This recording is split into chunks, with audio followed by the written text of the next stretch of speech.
राधे राधे बच्चों, कैसे हो आप लोग। आज फिर उसी जहाँ हमने समाप्त किया था उसके आगे के पैराग्राफ के साथ हम फिर से शुरू करते हैं। तो आइए पढ़ते हैं, हम उसका अर्थ जानते हैं। कौशिक कौशिक सुनो मंद येहु बालक, कुटिल लोकाल बस निज कुल घालक। भानु बस राकेश कलंकु, निपट निरंकुश अवधु असंगो। काल कवल होइहि छिनमाही, कहो पुकार खोरी मोहिनाही। तुम हटकहु जो चहो उबारा, कह प्रताप बलु रोष हमारा। लखन कहूँ मुनि सुजस तुम्हारा, तुम्हें अक्षत को बरने पारा। अपने मुँह तुम आपनी बानी, बार अनेक भांति बहु बरनी। नहीं संतोष त पुनि कहूँ कहूँ, जनि ऋषि रोक दुख सहूँ। वीर व्रति तुम धीर अछोभा, गारि देत न पाऊँ शोभा। सुर समर करनी करही, कहीं न जनावहि आपू। विद्यमान रन पाए रिपु, कायर कथय प्रतापु। चलिए आगे इसका अर्थ जानते हैं। हे परशुराम जी, परशुराम जी जो है विश्वामित्र जी से कहते हैं कौशिक यानी कौशिक जो है वो विश्वामित्र जी को इंडिकेट कर रहे हैं, उनसे कह रहे हैं विश्वामित्र जी से। विश्वामित्र कौन है? जो राम और लक्ष्मण जी को उस समय अपने साथ लेकर के आए थे, अपने यज्ञ की रक्षा करने के लिए। अपने कुटिया में लेकर के आए थे कि राक्षस बहुत परेशान कर रहे थे। तो विश्वामित्र जी राजा दशरथ से राम और लक्ष्मण को लेकर के आते हैं, मांग करके कि हमारे यहाँ बहुत ही राक्षस जो है परेशान किए हुए हैं, उससे हमारी रक्षा करने के लिए मुझे राम और लक्ष्मण चाहिए। तो वहाँ विश्वामित्र जी रहते हैं। तो परशुराम जी विश्वामित्र जी से ये कहते हैं कि इस बच्चे को समझाओ। हे विश्वामित्र सुनो, यह बालक बड़ा ही कुबुद्धि और कुटिल है। काल के वश में होकर यह अपने कुल का घातक बन रहा है। यह सूर्य वंश रूपी पूर्ण चंद्र का कलंक है। यह बिल्कुल उद्दंड, मूर्ख और निडर है। अभी क्षण भर में यह काल का ग्रास हो जाएगा। मैं पुकार कर कह देता हूँ, फिर मुझे दोष नहीं देना। यदि तुम मुझे बचाना चाहते हो तो हमारा प्रताप, बल और क्रोध बताकर इसे मना लो। लक्ष्मण जी ने कहा। यानी यह सुनते ही लक्ष्मण जी कहे, लखन कहो मुनि सुजस। लखन जी कहते हैं कि आप इस सुजस किसी और को कहने की क्या ज़रूरत है, आप तो खुद ही सक्षम हैं ये सब कहने के लिए। यानी वो फिर से उनको व्यंग बोलते हैं और को ये कहते हैं कि मुनि आपके रहते दूसरा कौन वर्णन कर सकता है। आपने अपने ही मुख से अपनी करनी अनेक बार बहुत प्रकार से वर्णन किया है। इतने पर भी संतोष न हुआ हो तो फिर कुछ कह डालिए। क्रोध होकर असह्य दुख मत सहिए। आप वीरता का व्रत धारण करने वाले धैर्य और शोभ रहित हैं। गाली देते शोभा नहीं पाते। शूरवीर तो युद्ध में शूरवीरता का प्रदर्शन करते हैं। कहकर आपने अपने को नहीं जानते। शत्रु को युद्ध में उपस्थित हो पाकर कायर ही अपने प्रताप का डिंग मारता है। यानी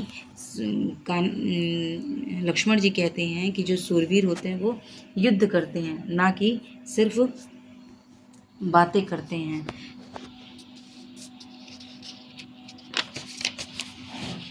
आगे है, तुम हो तो कालू हाक जनु लावा, बार बार मोहि लगी बुलावा। सुनत लखन के बचन कठोरा, परसु सुधारे धर्यों कर घोरा। अब जानी दे दोसु मोहि लागू, बादी बालकु बद जोगू। बाल बिलोक बहुत मैं बाँचा, यह यहूँ मर निहार भा साचा। कौशिक कहा क्षमी अपराधु बाल दोष गुण गण ही न साधु। खर कुठा में अकरुण को ही आगे अपराधी गुरुद्रोही उतर देत छोड़ो बिनु मारे केवल कौशिक सील तुम्हारे। न त यही काटी कुठार कठोरी गुरही उरिन होते शम थोरे। गाध सुनो क हृदय हसी मुनि हरिये सूझ अमय खाड़ न खुमह अहो न बूझ समूझ। तो यहाँ पे अब किससे संवाद चल रहा है वो देखते हैं। अब आप तो मानो काल को हाँक लगाकर बार बार उसे, यानी लक्ष्मण जी ही अपने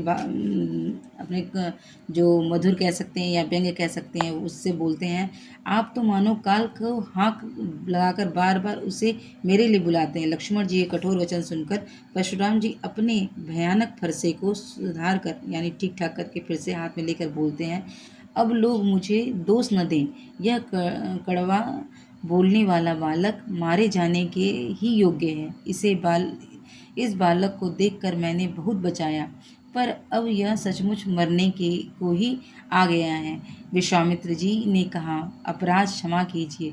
बालक को दोष और गुण को साधु लोग नहीं गिनते, यानी बालक के दोष को जो साधु होते हैं वो नहीं गिनते हैं। परशुराम जी बोले, तीखी धार का कुठा मैं दया रहित और क्रोधी और यह गुरुद्रोही और अपराधी मेरे सामने उत्तर दे रहा है। इतने पर भी मैं इसे बिना मारे छोड़ रहा हूँ। सो हे विश्वामित्र, केवल तुम्हारे प्रेम से, नहीं तो मैं इसे कठोर कुठा से काट कर थोड़ी ही परिश्रम में गुरु उऋण हो जाता।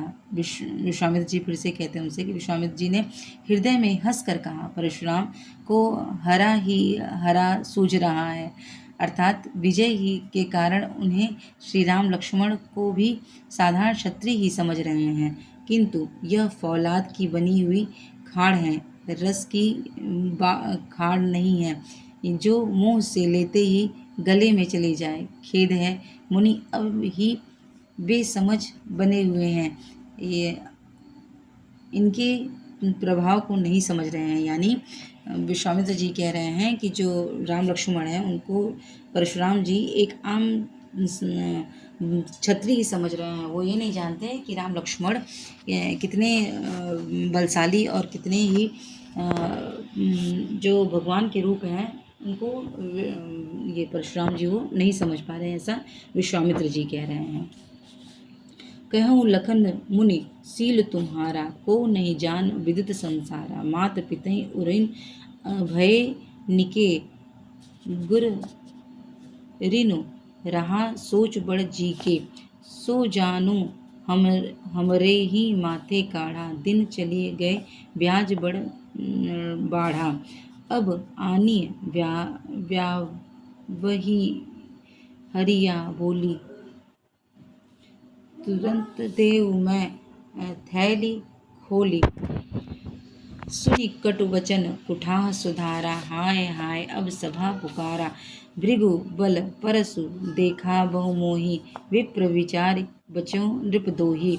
मिले न कबहु सुभट न रन बाढ़े, द्विज देवता घरही के बाढ़े। अनुचित कहि सबु लोग पुकारे, रघुपति सय नहीं लखन निवारे। लखन उतर आहुति सरिस भृग बर कोपु कृसानु, बढ़त देखी जल सम बचन बोले रघुकुल भानु। लक्ष्मण जी ने कहा, हे मुनि आपके प्रेम को लक्ष्मण जी ने कहा, हे मुनि आपके प्रेम को कौन नहीं जानता, यह संसार भर में प्रसिद्ध है। आप माता पिता से तो अच्छी तरह उऋण हो ही गए, अब गुरु का ऋण रहा, जिसका जी में बड़ा सोच लग है। जिसका वह मानो हमारे ही मत्थे निकालना है आपको, यानी ऐसे कह रहे हैं वो। बहुत दिन बीत गए, इससे ब्याज भी बहुत बढ़ गया है। अब किसी हिसाब करने वाला को बुला लाइए तो मैं तुरंत थैली खोल दूं। लक्ष्मण जी के कटु वचन सुनकर, यानी उनके व्यंग को सुन करके परशुराम जी और भी गुस्से से कुठार संभाल के बोलते हैं। सारी सभा हाय हाय करके पुकार उठी। लक्ष्मण जी ने कहा, हे भृगुकुल श्रेष्ठ, आप मुझे फरसा दिखा रहे हैं। हे राजाओं के शत्रु, मैं ब्राह्मण समझकर बचा रहा हूँ। आपको कभी रणधीर बलवान वीर नहीं मिले हैं। हे ब्राह्मण, यानी आपको कभी वीर नहीं मिले, इसलिए आपने क्षत्रियों का वध कर दिया, ऐसा लक्ष्मण जी कहते हैं। तो वो फिर से क्या बोल रहे हैं, हे ब्राह्मण देवता, आप घर ही में बड़े हैं, यह सुनकर अनुचित है। अनुचित कहकर सब लोग पुकार उठे। तब श्री रघुनाथ जी ने इशारे से लक्ष्मण जी को रोक दिया। लक्ष्मण जी के उत्तर से जो आहुति के समान थे, वो परशुराम जी के क्रोध रूपी अग्नि को बढ़ाते देखकर रघुकुल के सूर्य यानी रामचंद्र जी जल के समान शांत करने वाले वचन बोले। यानी यहाँ पे ये समाप्त होता है। रामचंद्र जी ने लक्ष्मण जी को शांत किया और अपने मधुर वचन से जो है वो परशुराम जी से संवाद किया, जिससे बाद में परशुराम जी शांत होते हैं और उनको फिर बाद में समझ में आता है कि रामचंद्र जी एक आम क्षत्रिय कुल के नहीं हैं, वो भगवान के अवतार हैं। और इसी के साथ ये चैप्टर भी अर्थ समाप्त होता है। अगले वीडियो में मैं आपको जो है MCQ और इसका शब्दार्थ जो दूंगी, पहले शब्दार्थ दूंगी और उसी शब्दार्थ के MCQ क्वेश्चन देंगे, क्योंकि अभी सारे क्वेश्चन MCQ आते हैं भावार्थ और ये सब लिखने के लिए, तो अब नहीं आते हैं। तो इसका अर्थ समझना चाहिए, अर्थ शब्दों का अर्थ समझना चाहिए। तो शब्द मैं अगले वीडियो में आपको दूंगी। तब तक के लिए राधे राधे।